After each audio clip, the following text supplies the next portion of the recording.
Hello and welcome to my home office / YouTube studio where I film a lot of my videos. I make thumbnails as well as live stream and so much more. But in this video, I'm gonna show how I get 4 different shots and share some of the principles that you can apply to your home office so that you too can level up your YouTube videos and how they look. Let's go. You gotta just press record. Hey, what's up? It's Omar Eltakrori with Think Media, and this channel is all about helping you build your influence with online video and YouTube. And so if you're interested in doing that, hit that subscribe button. And if you get any value during this video, hit that like button, unless you wanna hit it right now. That'd be cool too. But tip number 1 when it comes to setting up your YouTube studio home office is to pick at least 2 walls, and if you could do 3 walls, even better, that you design. Most YouTubers, when they start out, they only design 1 wall and it gives you 1 shot. But if you like to switch it up like I do, then just follow along in this video. So behind me, you see a very simple kind of homey setup. I have a tree in front of the door that leads to my office. That's a fake tree from IKEA.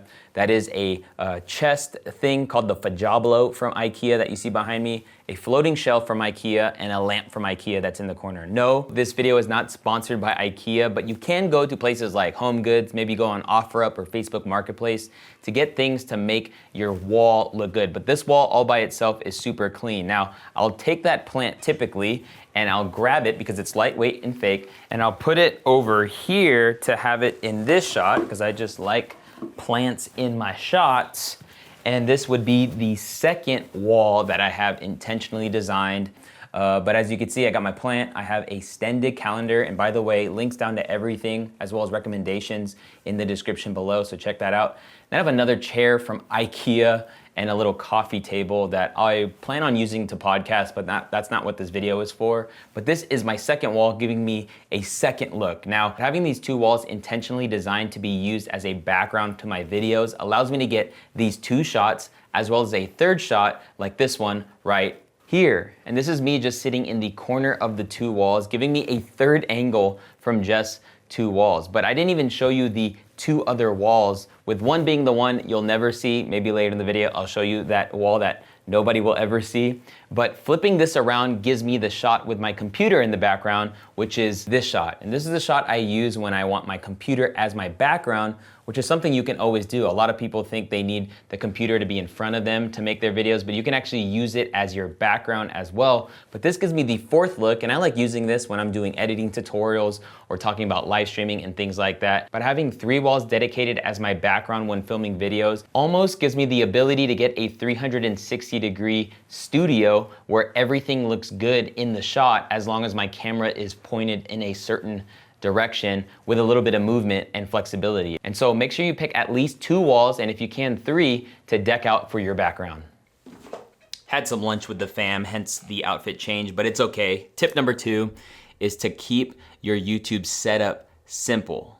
Complexity is the enemy of execution, and if you have 1,000 stands in your office, moving your lights, your tripod, your mic stand, and all that stuff, then you're actually probably not gonna even film videos, and even more so, you're not gonna have the flexibility to be able to switch up your shot as needed. And I made a setup video on what I use in my office and how I keep it pretty simple, but honestly, you only need 1 light to light your face. And as far as camera goes, I've been loving using the Sony ZV-E10 with a Sigma 16mm lens. This gives me that nice blurry background, but at about 2 arms length distance gives me that nice medium wide shot. And for an office space like mine, it's like 12 by 12.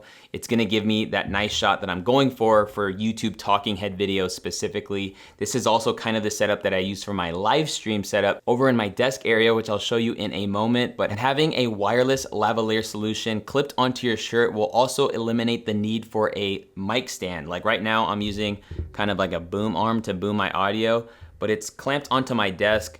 But not everyone will have the need for a desk like this, but having a mic clipped on like I had earlier in this video is just a nice way to go and keeps it super simple all the way down to just 1 tripod and 1 light stand, and you're good to go.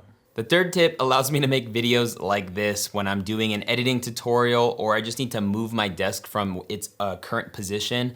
But that tip is to use mounts and wheels. Mounts and wheels. I put wheels on every surface that I have in my office, to include this desk and the desk that I just used in the last clip. That last table was from IKEA, and you can buy the stands with wheels on them, but even having wheels on my actual desk allows me to move it around for the need of live streaming, Zoom conference calls, consultations, and things like that. And when it comes to mounts, It really is just the idea of mounting things when you can do it. I have 2 Very poles in my office, and essentially these are tension rods that go across my ceiling and hold things like my hair light, as well as my fake window light that I have in some of my shots. But having these things mounted up just eliminates the needs for more stands. Now, I didn't break this down earlier in this video, but my desk actually lives inside of a closet that I removed all the stuff from and painted it black to actually house my desk. And what this has allowed is it allowed me to get more space in my office. And so if you are using a bedroom, think about doing something like that. And it's all good because my desk is on wheels, I can pull it out. But being able to tuck away my desk, and usually when I'm working and I'm not gonna film anything,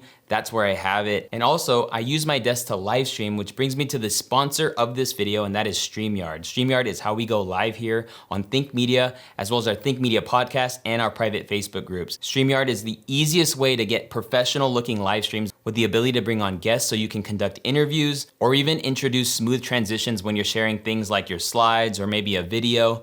And really, StreamYard is one of the best ways to get started when it comes to live streaming. And personally, a feature I love about it is the ability to actually record a presentation, because then you can download it, make some tweaks in editing, and then re-release that as you so desire. But if you wanna check out StreamYard for yourself, then go to streamwiththink.com. Thank you to StreamYard for sponsoring this video.